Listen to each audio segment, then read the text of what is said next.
Hello नमस्ते। मेरा नाम प्रशांत है। सबसे पहले बहुत बहुत धन्यवाद चैनल पे आने के लिए। और आज हम लोग पढ़ने वाले हैं judicial reform of Lord Bentinck. इनका पूरा नाम था लॉर्ड विलियम बेंटिक, लेकिन हम लोग को आज पूरे नाम में नहीं जाना है, हम लोग को पढ़ना है judicial reform of Lord Bentinck. देखो, लीगल हिस्ट्री में बेंटिक के द्वारा जो भी जुडिशियल रिफॉर्म करा गया था, जुडिशरी में जो भी सुधार करा गया था इनके द्वारा, वो बहुत इंपॉर्टेंट है। देखो, जुडिशरी में तीन रिफॉर्म बहुत इंपॉर्टेंट है। एक वेरन हेस्टिंग के द्वारा जो किया गया था, दूसरा लॉर्ड कॉर्नवेलिस के द्वारा, और तीसरा लॉर्ड बेंटिक के द्वारा। इन इन तीनों के द्वारा जो जुडिशियल रिफॉर्म हुआ था वो बहुत इंपॉर्टेंट है लीगल हिस्ट्री में। और लॉर्ड बेंटिक के द्वारा जो कुछ जुडिशियल रिफॉर्म करा गया तो वो आज तक भी है। मैं आपको आगे बताऊंगा वो कैसे। जैसे देखो, आपने पढ़ा था ना, लॉर्ड कॉर्नवेलिस और वेरन हेस्टिंग के द्वारा जो अदालत सिस्टम स्टार्ट करा गया तो वो आज तक यूज हो रहा है, वही सिस्टम चल रहा है। तो सेम उसी तरह से मैं कुछ आपको आज बताने वाला हूँ। लॉर्ड बेंटिक के द्वारा जो कुछ सिस्टम चलाया गया तो उस टाइम वो आज भी चल रहा है, मैं आगे बताऊंगा वो। खैर, हम लोग इस वीडियो में क्या क्या पढ़ने वाले हैं, बहुत लंबा वीडियोस तो नहीं होगा, फिर भी जितना भी होगा मैं उसमें सारा पॉइंट्स कवर करने की कोशिश करूंगा। और मैं जितना आज पढ़ाने वाला हूँ इससे बाहर आपको पढ़ने की कोई ज़रूरत नहीं है। पीडीएफ का लिंक मैं डिस्क्रिप्शन बॉक्स में दे दूंगा, टेलीग्राम का मैं लिंक दे दूंगा, वहां से जाके आप डाउनलोड कर सकते हो। देखो, इस वीडियो में हम लोग पढ़ने वाले हैं, सबसे पहले तो हम लोग इंट्रोडक्शन थोड़ा सा पढ़ेंगे। उसके बाद हम लोग पढ़ेंगे कि लॉर्ड बेंटिक के द्वारा क्रिमिनल जुडिक्चर में क्या क्या रिफॉर्म करा गया। अच्छा, यहाँ एक वर्ड है जुडिक्चर, इसका मतलब आप समझो जुडिशियल सिस्टम, या फिर आप बोल सकते हो एडमिनिस्ट्रेशन ऑफ जस्टिस। ये मीनिंग समझो, जुडिक्चर मतलब हो गया administration of justice, criminal administration of justice. ठीक है, तो फिर हम लोग देखेंगे 1829 के रेगुलेशन से, हाँ, 1829 के रेगुलेशन से क्या क्या रिफॉर्म करा गया ये देखेंगे। फिर उसके बाद हम लोग ये देखेंगे क्रिमिनल जुडिक्चर में, क्रिमिनल जस्टिस सिस्टम में 1831 के रेगुलेशन में क्या रिफॉर्म करा गया वो देखेंगे। और फिर हम लोग देखेंगे लॉर्ड बेंटिक के द्वारा सिविल जस्टिस सिस्टम में क्या क्या रिफॉर्म करा गया। उसके बाद थोड़ा सा देखेंगे इनके द्वारा रेवेन्यू एडमिनिस्ट्रेशन में क्या रिफॉर्म करा गया। देखो, ये हमारा आज का टॉपिक है। थोड़ा सा मैं आपको बाद में ये बता दूंगा कि इनके जाने के बाद लॉर्ड बेंटिक, जब बेंटिक 1835 में चले जाते हैं इंडिया से, तो उसके बाद फिर थोड़ा बहुत मैं लगभग 40 से आई थिंक 10 20 30 साल तक कोई ज़्यादा डेवलपमेंट नहीं होता है, कोई भी ज़्यादा रिफॉर्म नहीं होता है इनके करने के बाद। फिर जब हाई कोर्ट्स एक्ट आता है 1861 में, तब तक कोई ज़्यादा रिफॉर्म नहीं होता है। तो इनका जो ये रिफॉर्म है बहुत इंपॉर्टेंट है। आप यदि लीगल स्टूडेंट हो आपको तो पता ही होना चाहिए। खैर, जब आप यूपीएससी के लिए पढ़ते हो तो वहाँ पे बहुत डिटेल से इनका सारा रिफॉर्म बताया जाता है, लेकिन हम लोग यहाँ पे जुडिशियल पर्पज से पढ़ रहे हैं तो हम लोग को सिर्फ और सिर्फ जुडिशियल रिफॉर्म पढ़ना है। एडमिनिस्ट्रेटिव रिफॉर्म, इकोनॉमिकल रिफॉर्म, ये सब अपने को नहीं पढ़ना। सोशली रिफॉर्म इनके द्वारा, सोशली रिफॉर्म में सती प्रथा इन्होंने बैन कराया था, बहुत इंपॉर्टेंट स्टेप था इनके द्वारा। खैर, ये हम लोग का टॉपिक नहीं है, हम लोग सिर्फ और सिर्फ जुडिशियल रिफॉर्म पढ़ेंगे लॉर्ड बेंटिक के द्वारा जो करा गया था। प्रोनाउंसिएशन में थोड़ा ऊपर नीचे हो सकता है, बट आप देख लेना। अब मैं आपको बताने वाला हूँ। देखो, हिस्ट्री जब भी आप पढ़ते हो ना, थोड़ा सा टाइमलाइन को देखा करो। टाइमलाइन बहुत इंपॉर्टेंट होता है समझने के लिए कि कब क्या कैसे हुआ। जब आप, आई होप कि आपने लास्ट वीडियो देखा होगा मेरा, नहीं देखा तो फिर भी कोई बात नहीं, मैं यहाँ पे आपको पूरा क्लियर कर दूंगा। देखो, थोड़ा सा मैं स्टार्टिंग में आपको पीछे ले जाऊंगा, थोड़ा सा मैं टाइम लूंगा आपका, फिर हम लोग मेन अपने टॉपिक पे आएंगे। उससे क्या होगा, आपको पढ़ने में बहुत ईजी होगा, है ना। देखो, सबसे पहले आपको पता है आज हम लोग पढ़ने वाले हैं, मैं आपको दिखा देता हूँ। आज हम लोग पढ़ने वाले हैं, देखो आज जो हमारा कहानी है ना वो यहाँ से स्टार्ट होगा। ठीक है, 1828। और हम लोग ये देखेंगे कि 1828 के जुलाई में लॉर्ड लॉर्ड बेंटिक गवर्नर बन जाते हैं इंडिया के। ठीक है, और 1828 में इन्हीं के द्वारा कुछ जुडिशियल रिफॉर्म लाया जाता है, वो भी हम लोग यहाँ पे पढ़ेंगे। लेकिन उसको पढ़ने से पहले मैं थोड़ा सा आपको पीछे ले जाना चाहता हूँ। देखो, यहाँ पे कुछ आप देख रहे होगे जुडिशियल रिफॉर्म 1793, 1798, 1807, 1828, ये सब कुछ जो रिफॉर्म देख रहा हो, ये सब भी कुछ गवर्नर के नाम है, जैसे सर जॉन जॉन सर, उनके सर जॉन सोर नाम था उनका, लॉर्ड वेल्से, लॉर्ड मिंटो, इन इन लोगों के द्वारा भी, हेमरस्ट के द्वारा भी कुछ कुछ रिफॉर्म करा गया। वो इतना इंपॉर्टेंट नहीं है हिस्ट्री में। इंपॉर्टेंट जुडिशियल रिफॉर्म जो करा गया था वो तो लॉर्ड बेंटिक के द्वारा, जिसके बारे में हम लोग आज पढ़ने वाले हैं। ठीक है, अब देखो, जब 1828 में ये रिफॉर्म लाते हैं, उसके लगभग 5 साल बाद एक चार्टर आता है, चार्टर एक्ट ऑफ 1833। ये इंपॉर्टेंट चार्टर एक्ट है। क्यों? क्योंकि मैं थोड़ी देर में आपको बताने वाला हूँ कि ये एक्ट के बारे में भी मैं थोड़ा सा बताऊंगा आपको, क्योंकि ये इंपॉर्टेंट है, आपको पता होना चाहिए। ठीक है, और 1828 से लेके 1835 तक यहाँ के गवर्नर हो रहते हैं कौन? Lord Bentinck. तो ये आप समझ गए हो। थोड़ा सा मैं और पीछे ले चलता हूँ आपको। देखो, हम लोग प्रीवियस क्लास में हम लोग अदालत सिस्टम को ख़त्म कर चुके थे, और प्रीवियस क्लास में हम लोग बात किए थे इन तीनों के बारे में। ठीक है, हम लोग जुडिशियल रिफॉर्म पढ़े थे लॉर्ड कॉर्नवालिस से, और लॉर्ड कॉर्नवालिस के द्वारा 3 जुडिशियल रिफॉर्म लाया गया था, 1787, 1790 और 1793। इसको हम लोग ख़त्म कर चुके हैं। और लीगल हिस्ट्री में आपको मैंने पहले भी बताया था, 1772 का जुडिशियल रिफॉर्म जो कि वेरन हेस्टिंग ने लाया था, वो भी बहुत इंपॉर्टेंट था। फिर 1773 रेगुलेटिंग एक्ट। यहाँ जो भी टॉपिक देख रहे हो, यहाँ से 2 क्वेश्चन फिक्स आपके यूनिवर्सिटी एग्जाम में, ये से मेरे से गारंटीड ले लो, यहाँ से क्वेश्चन आना ही आना। मैं अपने एक्सपीरियंस से कह रहा हूँ, आप यदि ये टॉपिक पढ़ ले तो यहाँ से क्वेश्चन आना ही आना है। चलो ठीक है, मैं ज़्यादा टाइम इधर ना लेके अपने टॉपिक पे चलता हूँ। देखो, यदि आप वीडियोस को देख रहे हो तो बहुत मेहनत लगता है वीडियोस बनाने में। आप यदि लाइक करोगे तो हम लोग को खुशी मिलती है, और अपने सारे दोस्तों के साथ शेयर कर सकते हो। देखो, हम लोग कहानी पढ़ रहे हैं इंडिया की, और इंडिया अभी हम लोग पढ़ेंगे कि इंडिया उस टाइम पे कैसा था। देखो, ये 1828 का एग्जैक्टली मैप तो नहीं है, बट 2 3 4 साल ऊपर नीचे मेरे को नहीं मिला कहीं इंटरनेट पे, बट हाँ 1823 का मैप मिला, तो मैं यहाँ पे को दिखा देता हूँ। जब आप इंडिया देखोगे ना उस टाइम पे कैसा था, आपको समझ में और अच्छे से आएगा, है ना। देखो, 1828 में इंडिया का क्या सीन था, अभी आप देखो उसको। देखो, इंडिया ऐसा है, और जो जो पिंक कलर का देख रहे हो ना, ये सारा टेरिटरी इंडिया का है, सॉरी ब्रिटिश का है। ये सारा टेरिटरी ब्रिटिश का है, और जो आप ग्रीन में देख रहे हो ना, ये सब टेरिटरी ब्रिटिश के द्वारा प्रोटेक्ट किया जाता है। ठीक है, और ये जितना आप पिंक में देख रहे हो, ये सारा टेरिटरी ब्रिटिश के अंडर आता है। तो आप देखो 1823 में कितना सारा टेरिटरी इनके द्वारा कैप्चर कर लिया गया है। आई होप आपने देखा होगा। अभी थोड़ा मैं इसको सीधा कर लेता हूँ, थोड़ा टेक्निकल चीज़ें हैं, थोड़ी सी टाइम जाती है, बट कोई नहीं, बस चलो हो गया। तो ये आपने देख लिया इंडिया उस टाइम पे कैसा था। देखो, जब हम लोग ये मैप में देख लेते हैं ना, हम लोग कब की कहानी पढ़ रहे हैं क्या, तो हम लोग को समझ में अच्छे से आता है। और इंडिया देखो कहाँ कहाँ पे है। और जनरली हम लोग बात यहाँ बंगाल की करेंगे। ठीक है, जनरली बात हम लोग बंगाल की करेंगे। वैसे इंपॉर्टेंट सब है, बट हम लोग यहाँ पे जनरली बात बंगाल की करेंगे। ठीक है, आई होप अब आपको समझ आ रहा होगा। चलो हम लोग आगे देखते हैं। देखो, इसको स्टार्ट करने से पहले मैं आपको छोटा सा और भी 2 3 बातें बताना चाहता हूँ। देखो, ये सब चीज़ें जब आप पढ़ोगे ना, ये बैकग्राउंड बिल्डअप हो रहा, आगे समझने के लिए बैकग्राउंड बिल्डअप हो रहा। आप मेरे साथ चलो, 10 से 15 मिनट देखो। यदि आपको उसके बाद मज़ा नहीं आए तो आप वीडियो छोड़ देना, बट अभी देखो थोड़ा सा। ये एक्ट के बारे में मैं थोड़ा आपको बता देता हूँ, चार्टर एक्ट ऑफ 1833। ठीक है, देखो, आप आई होप यहाँ पे आपको दिख रहा होगा चार्टर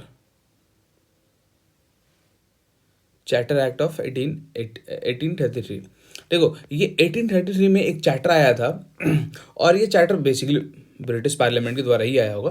ब्रिटिश पार्लियामेंट के द्वारा ये चार्टर लाके ब्रिटिश पार्लियामेंट क्या करता है, देखो मैं आपको बताना चाहता हूँ, कंपनी को जो थे, कंपनी को ब्रिटिश पार्लियामेंट वहाँ से अलाउ कर देता है कि हाँ भैया, आप इंडिया में जो आपका टेरिटोरियल पोजीशन है, जो मैंने आपको इस मैप में दिखाया अभी, ये 1833 के आसपास जो ये इंडिया में टेरिटरी आप देख रहे हो, इसको कंपनी को ना ब्रिटिश पार्लियामेंट 20 साल के लिए और एक्सटेंड कर देता है कि हाँ, आप जो ये टेरिटरी पे आपका जो पोजीशन है, आप 20 साल तक और यहाँ पे रूल कर सकते हो। अब ये कभी कभी एग्जाम में वो, यदि आप यूपीएससी एस्पिरेंट होते तो आपके लिए इंपॉर्टेंट हो सकता था ये क्वेश्चन आता है कि किस चैप्टर के द्वारा ब्रिटिश पार्लियामेंट कंपनी को अलाउ करता है कि आप टेरिटोरियल पोजीशन को कंटिन्यू कर सकते हो अनदर 20 ईयर के लिए। तो वो था चार्टर एक्ट ऑफ 1833। इसी एक्ट के द्वारा, इसी चैप्टर के द्वारा ब्रिटिश ईस्ट इंडिया कंपनी को 20 साल और एक्सटेंड हो जाता है। ठीक है, आई होप ये आपको समझ में आया। 20 साल तक आप कंपनी यहाँ पे एडमिनिस्ट्रेटिव पावर, पॉलिटिकल पावर, सारा पावर रिटेन कर सकती है, और सारा अपॉइंटमेंट का पावर भी 20 साल तक कंपनी को यहाँ पे मिलेगा इसी चैप्टर के द्वारा। और आपको पता है, जब ये चैप्टर आया होगा तो इंडिया में गवर्नर कौन होगा? बेंटिक, क्योंकि आपने पता है 28 में ही वो गवर्नर बन गए थे, तो 33 में ऑब्वियसली वही होंगे। और इस चैप्टर में आने के बाद एक चीज और क्या होता है, गवर्नर जनरल का जो नाम है ना वो चेंज हो जाता है, वो हो जाता है गवर्नर जनरल ऑफ इंडिया। ठीक है, अब से गवर्नर जनरल क्या हो जाएंगे? Known as governor general of India. आराम से समझना है एक और मेरी बातों को। देखो, गवर्नर एक होते थे और इनका काउंसिल होता था। इनके काउंसिल में ना 3 मेंबर होते थे, 1 2 3। अब क्या करा गया इस एक्ट के द्वारा, एक मेंबर को, चलो मैं पेन चेंज कर लेता हूं, इस एक्ट के द्वारा एक मेंबर को और ऐड करा गया, और ये मेंबर को बोला गया, ये जो 4th मेंबर हैं ये होंगे लॉ मेंबर। ये कौन होंगे भाई? Law member. तो अब से एक और मेंबर गवर्नर के काउंसिल में ऐड कर दिया गया, जो कि थे लॉ मेंबर। देखो, और एक चीज क्या ध्यान रखना, ये जो लॉ मेंबर थे ये कंपनी के सर्वेंट नहीं थे, इसको ब्रिटिश पार्लियामेंट भेजते थे।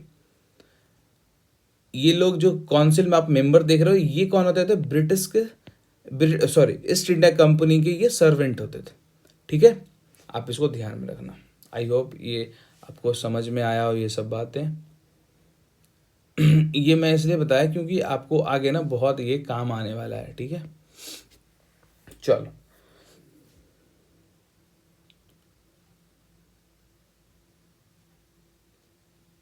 और वो लॉ मेंबर का नाम क्या था पता है आपको? मैकॉले। और मैकॉले के बारे में हम लोग थोड़ा देर बाद और अच्छे से पढ़ने वाले हैं, क्योंकि आपको पता है आईपीसी ड्राफ्ट करने में मैकॉले का बहुत बड़ा हाथ था।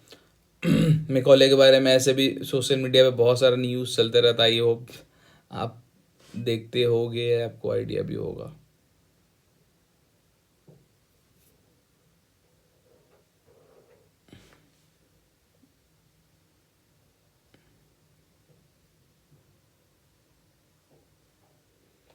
चलो देखो, ये जो पिक्चर आपको दिख रहा है मेरे मेरे पिक्चर के नीचे, ये नीचे पे ये लॉर्ड विलियम बेंटिक थे।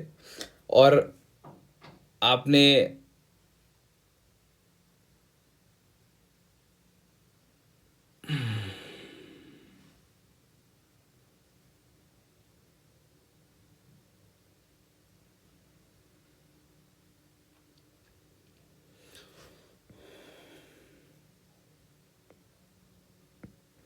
और आपने अभी देखा था Lord William Bentinck basically Lord Amherst के बाद आते हैं और उनको सक्सीड करते हैं एज ए गवर्नर। ठीक है, एज ए गवर्नर जनरल, और ये मैंने बता चुका आपको। और देखो, जब ये लॉर्ड कॉर्नवालिस के बाद, आपको तो मैंने पहले ही बताया कि बहुत बड़ा इनके द्वारा एक रिफॉर्म लाया जाता है एडमिनिस्ट्रेशन में यहाँ पे। तो इनके द्वारा और भी बहुत सारा चेंजेस लाए गए, जैसे मैंने आपको पहले ही बताया था फाइनेंस में। और देखो, इनको जो भेजा गया था ना, इनका मेन टास्क ये था, कंपनी उस टाइम बैंकक्रप्ट हो गई थी, तो उससे बचाने के लिए इनका जो सिस्टम था, फाइनेंस सिस्टम जो था, फाइनेंस मैनेजमेंट जो था, बहुत अच्छा था, तो इसीलिए इनको भेजा गया था। तो इनको समझो बहुत गवर्नर में से सबसे अच्छे गवर्नर में से एक इनका भी नाम आता है। खैर चलो, वो हमारा टॉपिक नहीं है। तो इनका बहुत सारा चेंजेस हुआ था, फाइनेंस, जस्टिस और एजुकेशन, ये सबको कंप्लीट, जुडिशियल सिस्टम को ये कंप्लीटली रीऑर्गेनाइज कर दिए थे।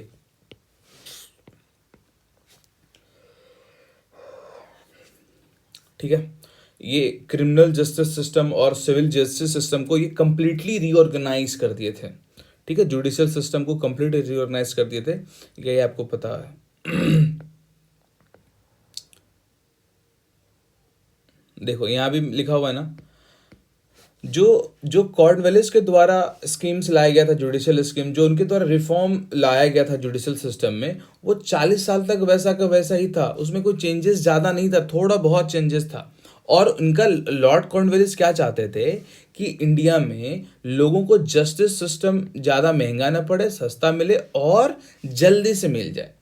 ठीक है, लेकिन जब ये यहाँ पे गवर्नर बन के आते हैं बेंटिक, तो ये देखते हैं एक तो जस्टिस सिस्टम चीफ नहीं है, दूसरा कि जस्टिस सिस्टम जो यहाँ का कोर्ट है बहुत ज़्यादा डिले है, कोई भी केस जल्दी से डिसॉल्व नहीं हो पाता, डिस्पोजल केस का इतना स्लो है कि यहाँ पे केस जो है बहुत सारा जमा हो चुका है।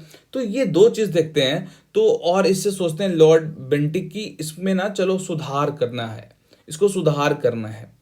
और इसके पीछे का रीजन क्या था, ये जो होल सिस्टम इतना जो डिफेक्टिव था, क्योंकि देखो यहाँ पे जजेस कौन होते थे, इंग्लिश मैन होते थे, और इंग्लिश मैन जो होते थे उनको इतना ज़्यादा आइडिया नहीं होता था। जो इंग्लिश मैन होते थे उनको यहाँ का कल्चर के बारे में, यहाँ के हैबिट के बारे में, यहाँ के कस्टम, यहाँ के यूजेस के बारे में उनको उतना ज़्यादा आइडियाज़ था नहीं। तो जब आपको उसके बारे में आइडियाज़ नहीं होगा, आप जस्टिस कहाँ से कर पाओगे। तो ये भी एक रीज़न था जस्टिस डिलीवरी सिस्टम फेल्यूर होने का। देखो, ये तो थोड़ा बहुत आपने इंट्रोडक्शन पढ़ लिया कि कैसे क्या हुआ। अभी भी मेन जो हमारा टॉपिक है जुडिशियल रिफॉर्म जो बेंटिक के द्वारा करा गया था, वो अभी भी नहीं आया है, अब थोड़ा देर में आएगा। ठीक है, देखो, इसको समझने से पहले आप थोड़ा सा ना अभी का करंट कोर्ट का सिस्टम देखो। अभी जो करंटली कोर्ट कोर्ट का सिस्टम चल रहा है, आई होप को पता हो, मैं 1 से 2 मिनट में ये बता के निकलना चाहता हूँ आप।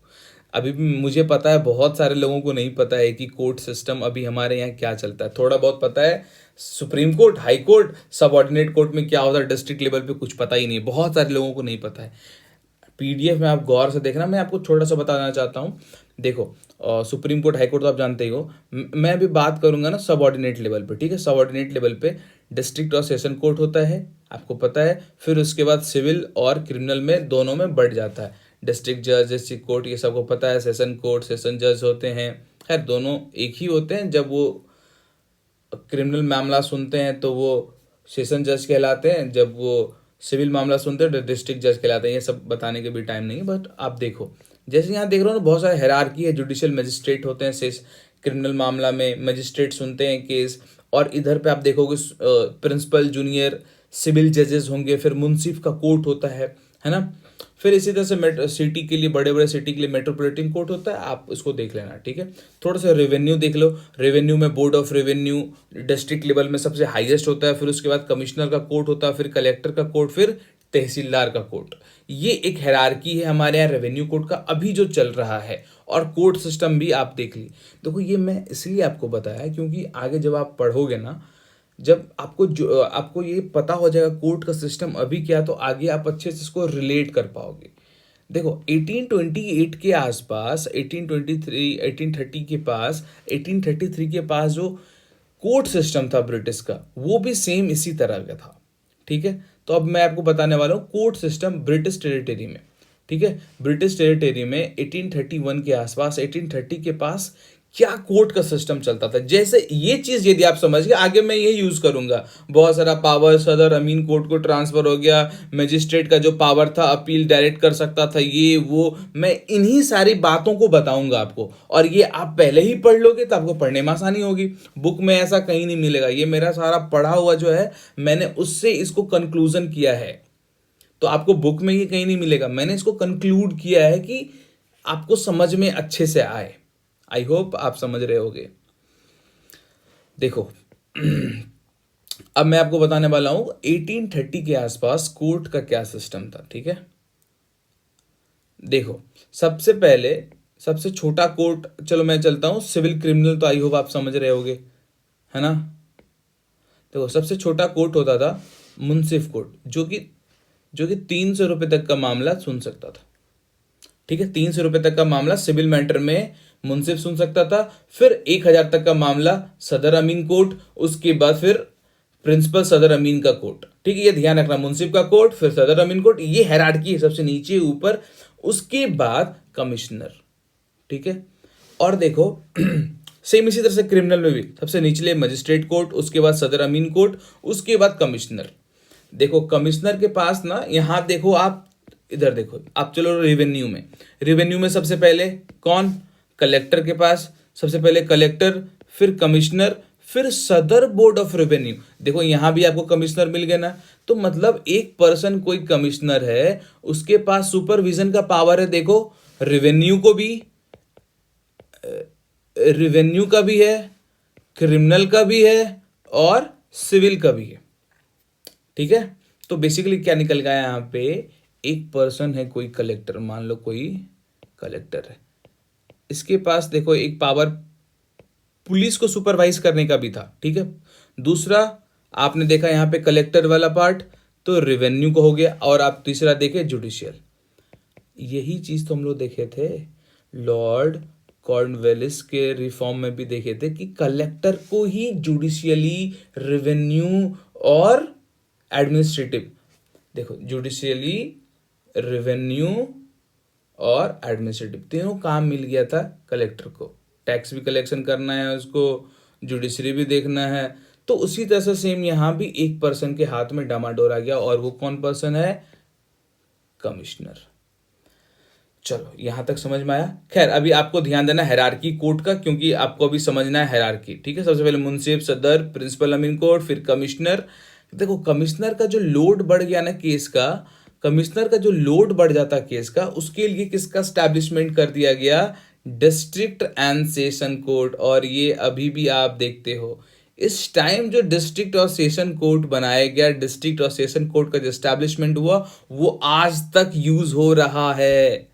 यही मैं बात कर रहा था, डिस्ट्रिक्ट और सेशन कोर्ट आज भी आप देखते हो दोनों मैटर सुनता है, सिविल एंड क्रिमिनल। तो उस टाइम भी सिविल एंड क्रिमिनल मैटर सुनता था। ये क्यों बनाया गया था, कमिश्नर के पास जो हेवी वर्क लोड आ जाता था, बहुत सारा केसेस आ जाता था, उसको लोड को कम करने, कमिश्नर का लोड को कम करने के लिए डिस्ट्रिक्ट एंड सेशन कोर्ट का एस्टैब्लिशमेंट करा गया था।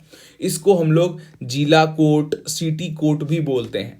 ठीक है, इसके बाद देखो डिस्ट्रिक्ट कोर्ट से, सेशन कोर्ट से यदि ऊपर आपको जाना है तो आपको जाना पड़ेगा सदर। ठीक है, सदर निजामत अदालत, निजामत मतलब क्रिमिनल।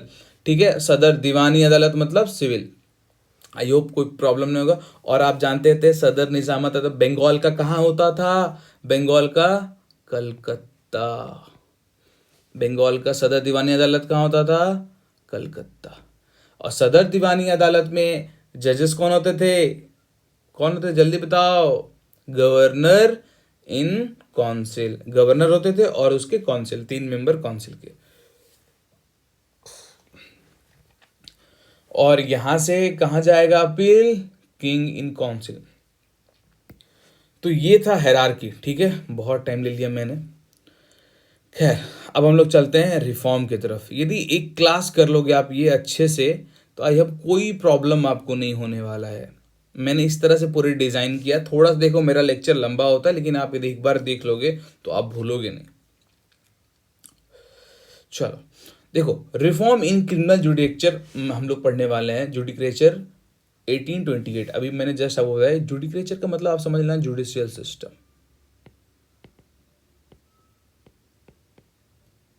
या फिर एडमिनिस्ट्रेशन ऑफ जस्टिस। तो अभी हम लोग क्या पढ़ने वाले हैं, reform in criminal administration of justice. ठीक है, या फिर क्रिमिनल जुडिशियल सिस्टम। देखो 1829 में लॉर्ड बेंटिक के द्वारा कुछ क्रिमिनल जुडिक्चर, कुछ क्रिमिनल एडमिनिस्ट्रेशन ऑफ जस्टिस में रिफॉर्म करा जाता है। क्या करा जाता है, देखो अभी के क्या सीन है, मैं 29 की बात कर रहा हूं। यहां पे 2 कोर्ट चल रहा है अभी, प्रोविंशियल कोर्ट ऑफ अपील और सर्किट कोर्ट। अब क्या करा जाता है लॉर्ड बेंटिक के द्वारा, इन दोनों कोर्ट को इन दोनों कोड को एबॉलिश कर दिया जाता है। क्या कर दिया जाता है? एबॉलिश। लो, एबॉलिश हो गया।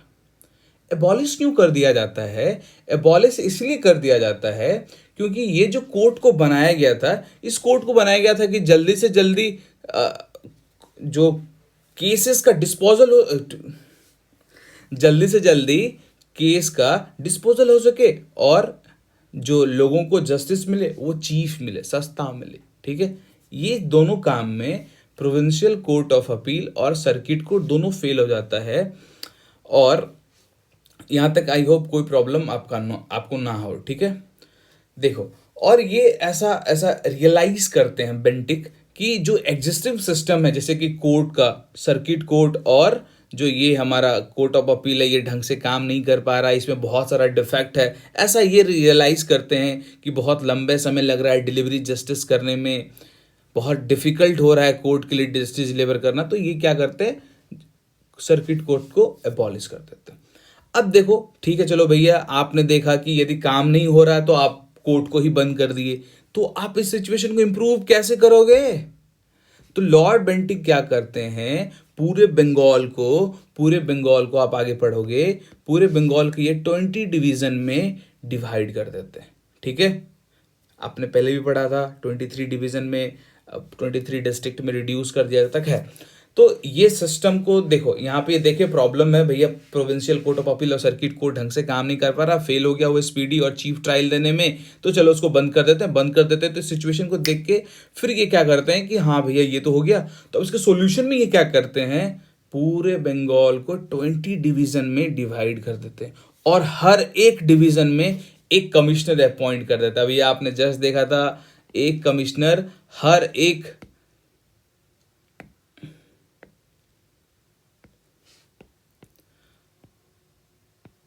इच डिस्ट्रिक्ट मत बोलो, डिवीजन बोलो। ठीक है, इच डिवीजन में एक कमिश्नर अपॉइंट कर देते हैं। अभी देखो, अभी कमिश्नर क्या क्या चीज पे काम करेगा, ये रेवेन्यू भी देखेगा, ये क्या क्या देखेगा सर, ये रेवेन्यू भी देखेगा। ठीक है,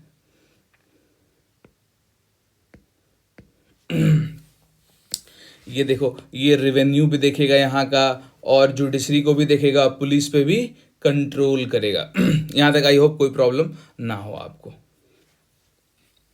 और हम लोगों ने ये भी देख लिया। देखो 29 में जो रेगुलेशन आया, 1829 का रेगुलेशन फर्स्ट, उसके अकॉर्डिंग अपॉइंट करा गया था कमिश्नर को। आई होप कोई दिक्कत आपको ना हो। और कमिश्नर के पास पावर क्या था कि अभी मैंने आपको जस्ट बताया, पावर था इसके पास, जो मजिस्ट्रेट थे, अभी आपने देखा था लेवल पे, अभी इसलिए मैंने हायरार्की पहले बता दिया था, इनका कंट्रोल होता था मजिस्ट्रेट पे, पुलिस पे एंड कलेक्टर पे। देखो, मजिस्ट्रेट हो गए जुडिशियल, पुलिस हो गए और कलेक्टर हो गए रेवेन्यू। तो इनके पास टोटल 3 पावर एक पर्सन में वेस्ट कर दिया गया, और वो पर्सन कौन थे, कमिश्नर। यहाँ तक कोई प्रॉब्लम ना हो। और इनके पास पावर ऑफ, जिस तक पहले जो सर्किट कोर्ट था ना, उसका सारा पावर किसके पास चला जाता है, कमिश्नर के पास। ठीक है, और हर एक कमिश्नर को क्या मिलता है, एक छोटा सा डिवीजन मिल जाता है। छोटा सा डिवीजन मिल जाता है तो लोग सोचते हैं कि चलो भैया छोटा सा डिवीजन है, तो लिटिगेशन जो थे उनको एक ट्रस्ट, एक विश्वास आने लगा कि हाँ भाई चलो जल्दी से जल्दी हम लोगों को अब जस्टिस मिलेगा। आई होप यहाँ तक कोई प्रॉब्लम ना हो। अब देखो, अभी आपने पढ़ा था जो मैजिस्ट्रेट होते थे, वो मैजिस्ट्रेट क्या होते थे, लोअर होते थे एज कंपेयर टू कमिश्नर। अभी आपने देखा था। तो सिंपल सी बात है, यदि मैजिस्ट्रेट का हायरार्की लो है और कमिश्नर का हायरार्की हाई है, कमिश्नर ऊपर पोस्ट पे आता है और मैजिस्ट्रेट छोटा पोस्ट पे है, तो ऑब्वियसली मैजिस्ट्रेट का कोई भी डिसीजन होगा ये यहाँ जा सकता है अपील के लिए। सिंपल है। तो यही यहाँ पे भी लिखा हुआ है, मजिस्ट्रेट और कोई ज्वाइंट मजिस्ट्रेट यदि किसी भी तरह का डिसीजन पास करता है तो वो अपीलेबल है किसके पास, कमिश्नर के पास, वो अपील में जा सकता है और कमिश्नर का जो ऑर्डर होगा वो फाइनल होगा। और इनके पास पावर होता है सुपरवाइजर का, ये सुपरवाइज करते हैं कमिश्नर। आई होप यहाँ तक कोई दिक्कत ना हो। और जो कमिश्नर होते हैं, यहाँ पे जो मैंने पिक्चर लगाया था, इससे भी आप देख के समझ सकते हो कमिश्नर को किसके कंट्रोल में रखा गया था, आपने पहले भी पढ़ा था, ये आपने देखा था सदर ये देखो, इनके कंट्रोल में रखा गया। ठीक है भैया, सदर बोर्ड ऑफ रेवेन्यू के कंट्रोल में रहेगा, और सदर निजामत अदालत के कंट्रोल में, और सदर दीवानी अदालत के कंट्रोल में कमिश्नर रहेगा। चलो देखो यहाँ पे लिखा हुआ है ना, वैसे ये पीडीएफ दे दूंगा, आप ये इतना पीडीएफ यदि पढ़ लोगे तो आपका सारा काम हो जाएगा। चलो, और ये जो रिफॉर्म में एक चीज क्या करा गया, 1829 के रिफॉर्म में ये करा गया, जो मैजिस्ट्रेट होते थे, आपने पढ़ा था, इसलिए मैंने हायरार्की बहुत पहले बता दिया था। आपने जो पढ़ा अभी, मैजिस्ट्रेट जो होते थे, मैजिस्ट्रेट का पावर थोड़ा सा उसको बढ़ा दिया गया। पावर क्या दिया गया कि ये सेंटेंस दे सकते हैं, और वो सेंटेंस कितने साल तक का, 2 साल तक का इम्प्रिजमेंट। आई होप आपने आईपीसी में पढ़ा होगा और आपने जूरिस्प्रूडेंस में पढ़ा होगा पनिशमेंट के बारे में, तो वहाँ आपने पनिशमेंट पढ़ा होगा। इम्प्रिजमेंट 2 तरह का होता है, simple and rigorous. Rigorous imprisonment वो होता है जहाँ पे कुछ काम भी करना पड़ता है, कुछ हार्ड वर्क, जैसे कि मिट्टी खोदना या फिर जो भी जेल में काम दे दिया जाता है ना, उसको रिगरस इम्प्रिजमेंट बोलते हैं। और सिंपल इम्प्रिजमेंट जो आपको सिंपली जेल में रहना पड़ता है, उसको बोलते हैं। खैर, तो अब क्या हुआ, ये 1829 के रेगुलेशन में ये करा गया, मजिस्ट्रेट को पावर दे दिया गया कि उनका पावर को एक्सटेंड कर दिया, कि वो सेंटेंस देने का पावर उनका बढ़ा दिया गया। अब ये 2 साल तक इम्प्रिजमेंट दे सकते हैं, और कुछ हार्ड लेबर के साथ। ठीक है, और इनके द्वारा सती प्रथा, जो स्पेशली राजपूत में बहुत ज़्यादा प्रैक्टिस करा जाता था, उनको भी अब से कोई सती यदि क्या बोलते प्रैक्टिस करेगा तो वो ऑफेंस हो जाएगा, वो अपराध हो जाएगा। या फिर कोई उकसाएगा, एबेटमेंट करेगा कि भैया हाँ तुम सती करो, सती प्रैक्टिस करो, तो वो भी ऑफेंस हो जाएगा। ये 1829 में ये चीज़ लाया गया था। आई होप यहाँ तक कोई प्रॉब्लम आपको ना हो। देखो 1830 में एक प्रोविज़न और क्या रखा गया, एक प्रोविज़न क्या करा गया, जो गवर्नमेंट होता, अच्छा नेटिव समझते हो, यहाँ के मूल निवासी। ठीक है, तो नेटिव लोगों को भी अपॉर्चुनिटी मिला कि आप लॉ ऑफिसर बन सकते हो, लॉ ऑफिसर बन सकते हो। चलो देखो यहाँ पे लिखा हुआ 1830 में क्या होता है, एक प्रोविज़न मेड करा जाता है, और उस प्रोविजन से क्या करा जाता है, गवर्नमेंट को इम्पावर कर दिया जाता है। गवर्नमेंट को इम्पावर कर दिया जाता है कि आप अपॉइंट कर सकते हो यहाँ के नेटिव जेंटलमैन को, मतलब नेटिव पीपल्स को अपॉइंट कर सकते हो आप एज ए लॉ ऑफिसर। ठीक है, और उस लॉ ऑफिसर का आप यूज कर सकते हो in the court of law. I hope यहाँ तक कोई दिक्कत आपको ना हो।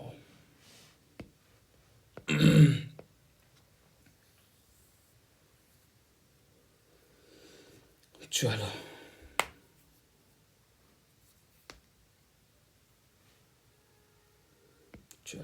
थोड़ा आगे चलते हम लोग। देखो अभी हम लोगों ने क्या पढ़ा कि लॉर्ड विलियम बेंटिक के द्वारा ये जो रिफॉर्म इंट्रोड्यूस करा गया 1829 में, इस रिफॉर्म में आपने एक चीज देखा, एक डिफेक्ट ये देखा कि एक ही पर्सन में, एक सिंगल ऑथोरिटी में मैजिस्ट्रेसी का पावर, मतलब दंड देने का पावर, रेवेन्यू कलेक्शन का पावर, और पुलिस पे सुपरविजन का पावर एक ही पर्सन में ये डाल दिया गया। ये डिफेक्ट था 1829 के रिफॉर्म का, जिसकी वजह से ऐसा ऐसा ऐसा बोला जाता है कि एक ही पर्सन में यदि आप सब कुछ वेस्ट कर दोगे तो जस्टिस का जो एफिशिएंसी है वो रिड्यूस हो जाएगा।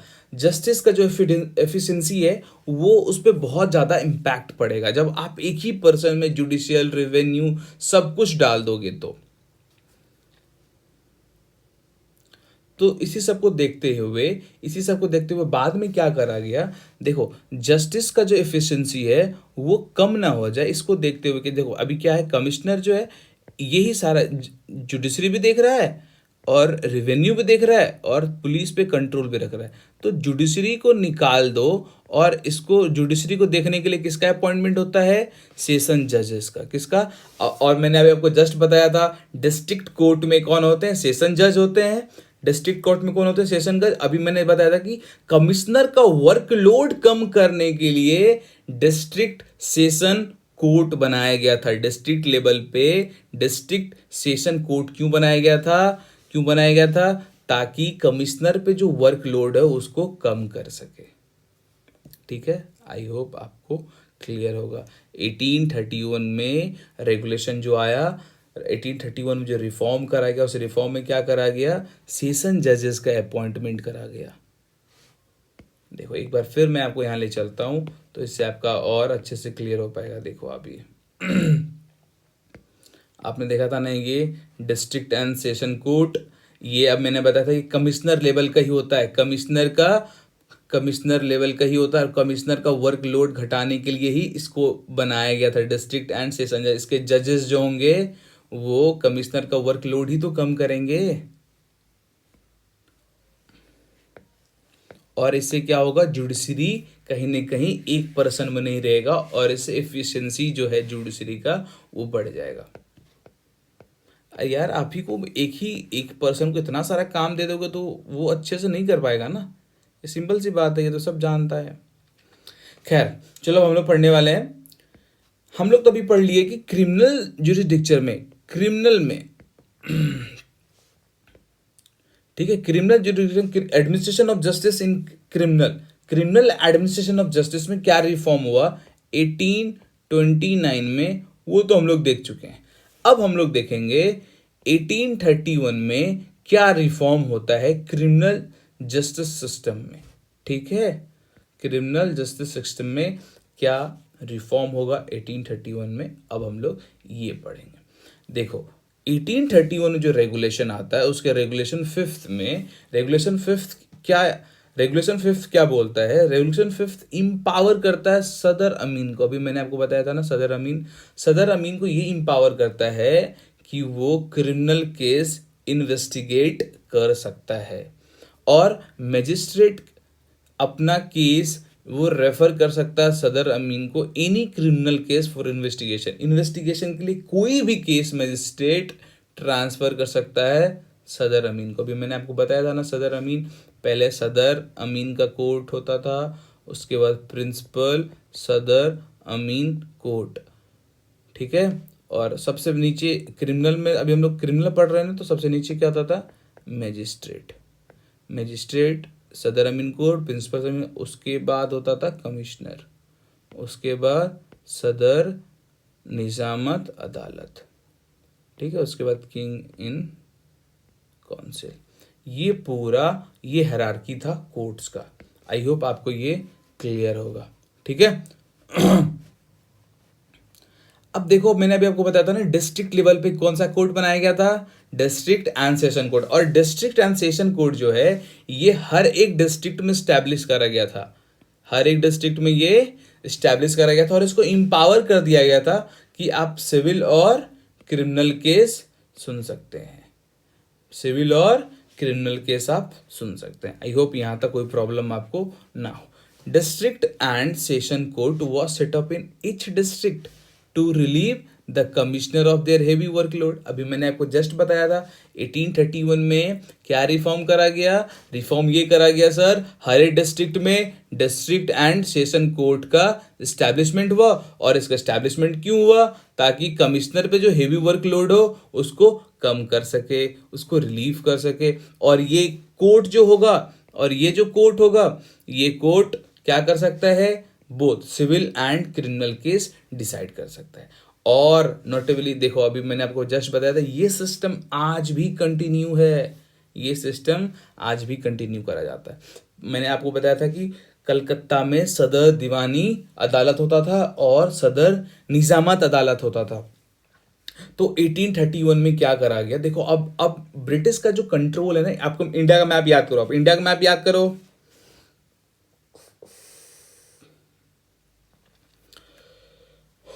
अब इंडिया क्या हो रहा है? इंडिया बड़ा हो रहा है, इंडिया बड़ा हो रहा है, तो एक कलकत्ता से, मतलब बंगाल प्रेसिडेंसी तो बहुत बड़ा हो गया था। अब कलकत्ता से सब जगह रूल करना डिफिकल्ट हो रहा था। तो सदर निजामत अदालत काइंड ऑफ हाई कोर्ट होता था, अभी के हिसाब से आप समझ लो हाई कोर्ट।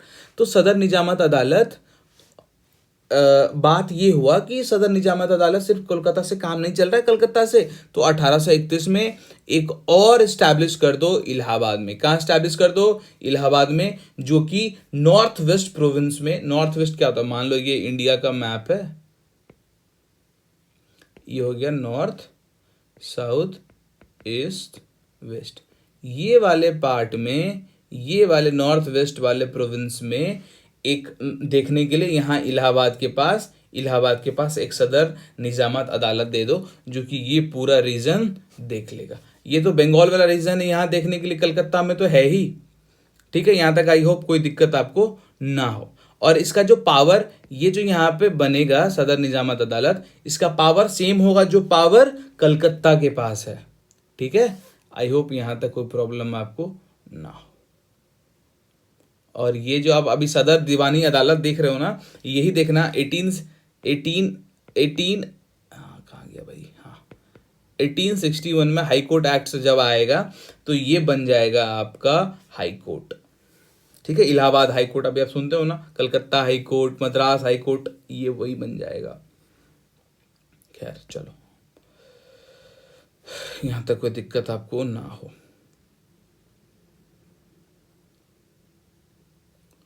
चलो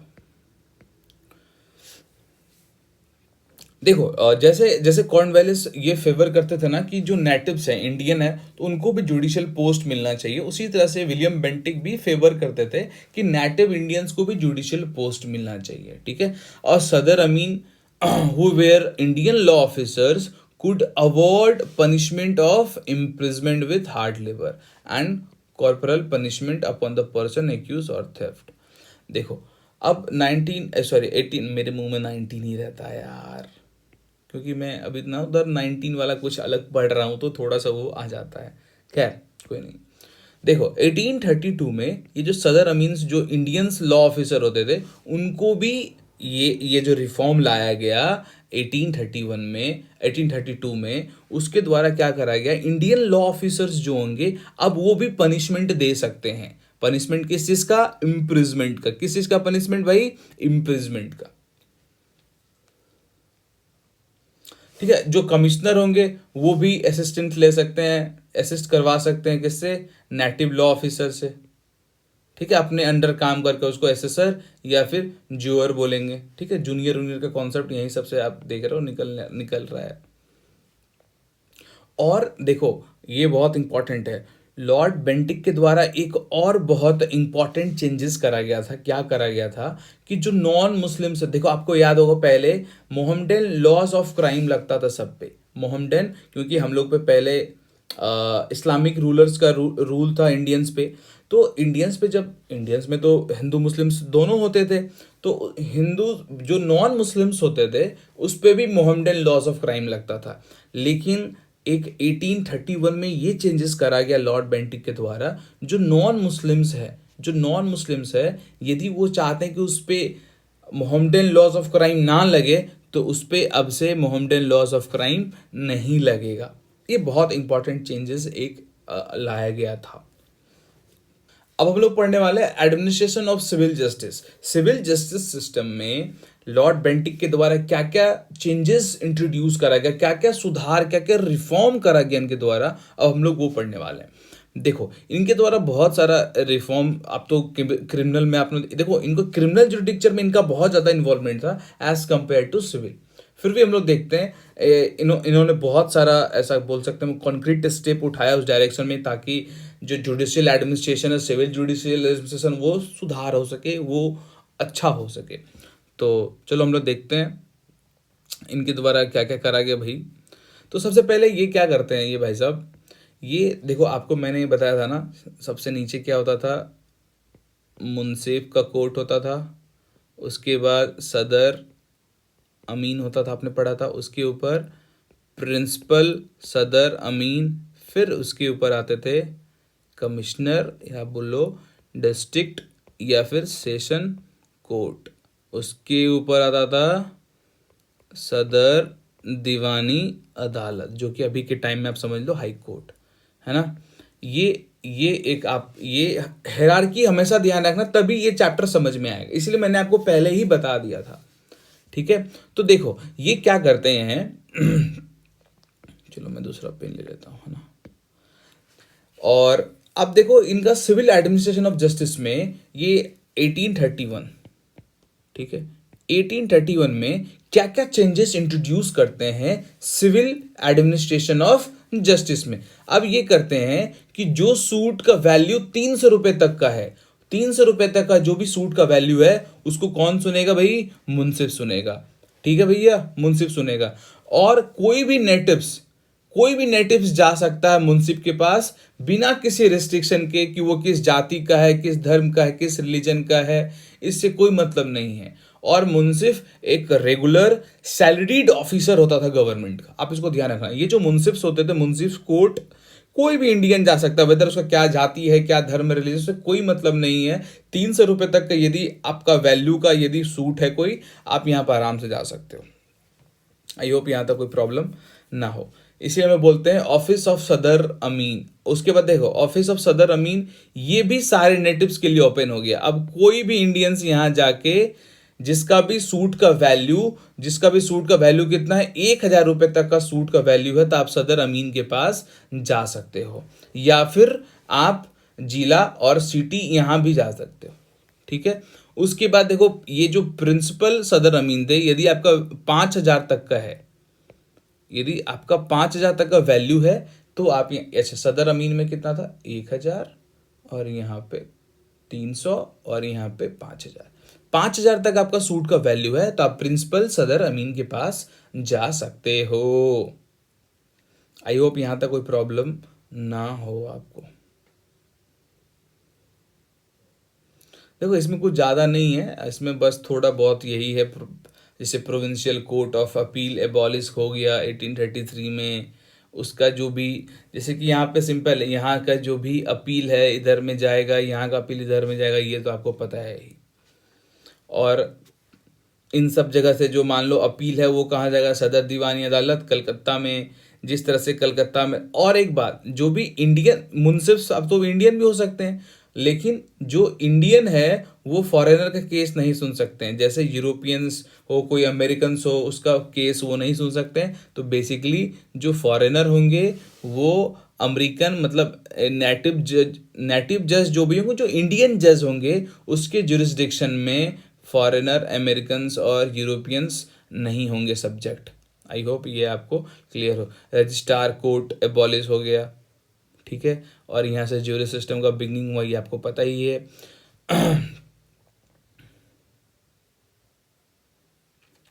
लाइक सदर निजामत अदालत मैंने आपको बताया था, इसी तरह से सदर दीवानी अदालत का भी इस्टेब्लिशमेंट होता है इलाहाबाद में। कहाँ पे होता है भैया, इलाहाबाद में।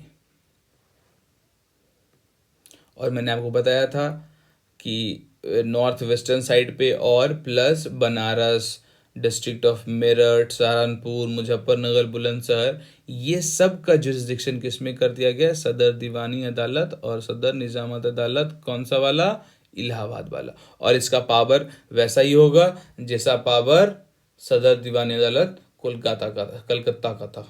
आई होप यहाँ तक कोई प्रॉब्लम ना हो आपको। और हमारा लास्ट टॉपिक है रिफॉर्म इन रेवेन्यू एडमिनिस्ट्रेशन। अब हम लोग पढ़ने वाले हैं reform in revenue administration. Revenue administration में विलियम बेंटिक का क्या रोल था, अब हम लोग ये पढ़ने वाले हैं। देखो आपने तो पहले ही पढ़ लिया था कि जुडिशियल और रेवेन्यू दोनों फंक्शन को ये एक सिंगल अथॉरिटी, जो कि क्या था, कमिश्नर, उसमें ये कर देते हैं, है ना। इन दोनों को ये सिंगल अथॉरिटी कमिश्नर में वेस्ट कर देते हैं, ये तो आपको पता है। तो ये इनका जो रिफॉर्म आया, judicial reform of 1829 by William Bentinck, इसमें ये क्या करते हैं, कंबाइन कर देते हैं, combining of judicial and revenue functions in the single authority. I hope ये आपका क्लियर हो। इससे क्या हो पाता है, जुडिशियल एडमिनिस्ट्रेशन तो उतना अच्छा इफिशिएंट नहीं ही होता है, साथ साथ जो रेवेन्यू आता है कंपनी का, वो रेवेन्यू पे भी असर पड़ेगा। सिर्फ आप मान लो मेरा काम यदि रेवेन्यू कलेक्शन का रख दो या फिर रेवेन्यू से रिलेटेड मेरा काम कर दो आप, तो वो मैं ज़्यादा अच्छा करूंगा, लेकिन आप मेरे पे यदि 3-4 काम डाल दोगे तो मैं कोई काम अच्छे से नहीं कर पाऊंगा, ये आप भी जानते हो। तो सेम किसके साथ हो गया भैया, सेम हो गया यहाँ पे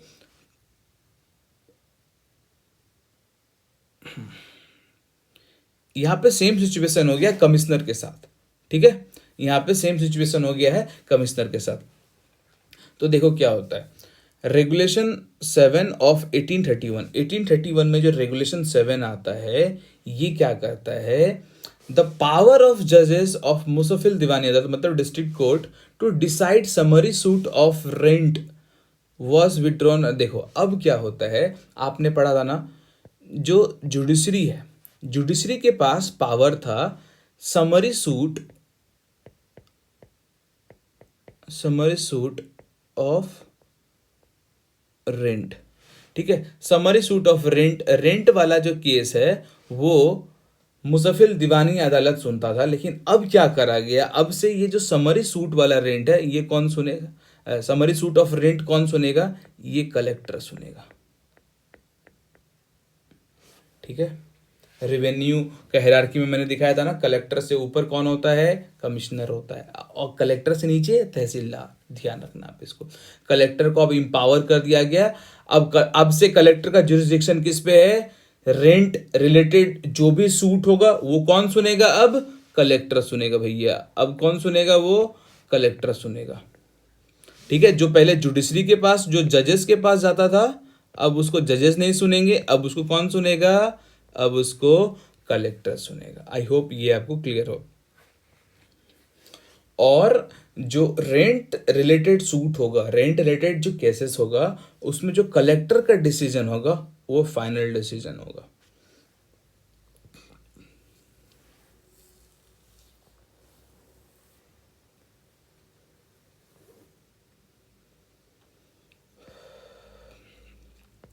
यदि यहाँ तक आपको समझ में आया हो, अच्छा लगा, तो प्लीज़ आप चैनल को सब्सक्राइब कीजिए।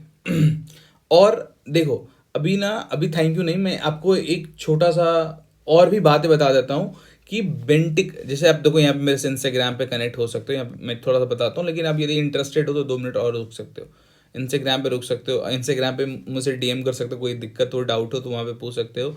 ये मेरा ईमेल है, कोई बिजनेस हो कुछ भी हो आप यहाँ पे बात कर सकते हो। ये मेरा पर्सनल व्हाट्सएप है, आप यहाँ पे मुझे मैसेज कर सकते हो। और सबसे इम्पॉर्टेंट, नोट्स के लिए आप टेलीग्राम पे जाओ, ये लॉयर प्रशांत है, यहाँ मिल जाएगा। एनीवे लिंक मैं डिस्क्रिप्शन बॉक्स में डाल दूंगा।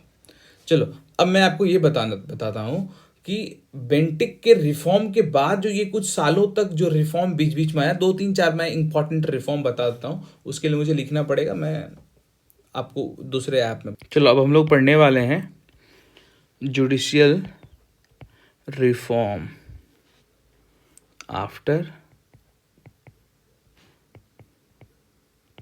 Bentinck BNT। चलो देखो, जुडिशियल रिफॉर्म देखेंगे बेंटिक के बाद। आपने देखा बेंटिक साहब कब चले जाते हैं भैया, 1835 में, ठीक है, और ये इंडिया कब आए थे, 1828 में। ये लंबे पीरियड यहाँ रहते हैं। इनके जाने के बाद ऑलमोस्ट आप ये समझ लो 1861 यहाँ तक बीच में कोई ज़्यादा इम्पॉर्टेंट चेंजेस नहीं हुआ। कुछ कुछ माइनर चेंजेस हुआ है रेवेन्यू, सिविल और क्रिमिनल जुरिस्डिक्शन में, आप इसको हमेशा ध्यान रखना, ठीक है। और कुछ मैं आपको इम्पोर्टेंट बात ये बता देता हूँ कि जैसे ये जाते हैं, देखो रेवेन्यू जुरिस्डिक्शन हमारे लिए उतना इम्पॉर्टेंट नहीं है, हमारे लिए इम्पॉर्टेंट ज़्यादा है क्रिमिनल जुरिस्डिक्शन, ठीक है,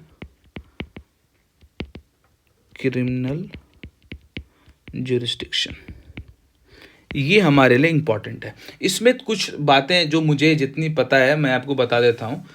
अभी शायद पढ़ोगे बुक्स तो आपको भी ध्यान हो जाएगा, मुझे जितना ध्यान है मैं कुछ आपको बता। जैसे कि आप देखोगे 1843 में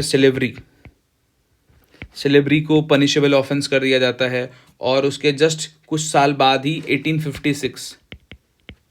1856 में ये सब, आप यदि आईपीसी पढ़े होगे तो आपको पता होगा, ऑब्सीन कोई लिटरेचर है या कोई ऑब्सीन बुक को आप पब्लिक नहीं कर सकते, पब्लिकेशन नहीं कर सकते हो, वो पनिशेबल ऑफेंस है। 1856 में ये इंपॉर्टेंट चेंजेस हुआ था। लेकिन देखो यहाँ जो मैंने आपको ये बताया ना, इसको ध्यान रखना, 1828 में ये आते हैं और 1835 में ये चले जाते हैं। और बीच में एक चैप्टर आया था 1833। ये चैप्टर आने के बाद William Bentinck governor general of India बन जाते हैं, ये भी ध्यान रखना आप, ठीक है। और ये बीच में बहुत इंपॉर्टेंट चेंजेस करते हैं ये, लेकिन ये बीच में कुछ माइनर चेंजेस हुआ, जैसे ये सब होता है। और भी बहुत कुछ होता है, 2-3 तरह का कोर्ट का एस्टैब्लिशमेंट होता है। और देखो, आपने ये भी पढ़ा होगा इसमें आईपीसी में कि यदि कोई पर्सन वेजिंग वॉर करता अगेंस्ट द स्टेट, ये एक्ट पास हुआ था जब 1857 में विद्रोह हुआ था। आपको याद होगा, फर्स्ट रिवोल्ट हुआ था ब्रिटिश के अगेंस्ट, बहुत मास लेवल पे, रिवोल्ट ऑफ 1857 जिसको हम लोग बोलते हैं। तो उसके बाद वो लाया गया था वेजिंग वॉर अगेंस्ट स्टेट।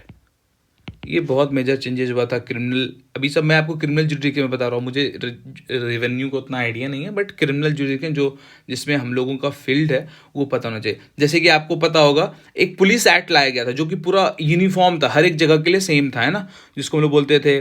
और ये लाया गया था 1861 में, जो कि अभी तक हमारे देश में जिसमें चेंजेस का बहुत ज़रूरी है, पुलिस एक्ट।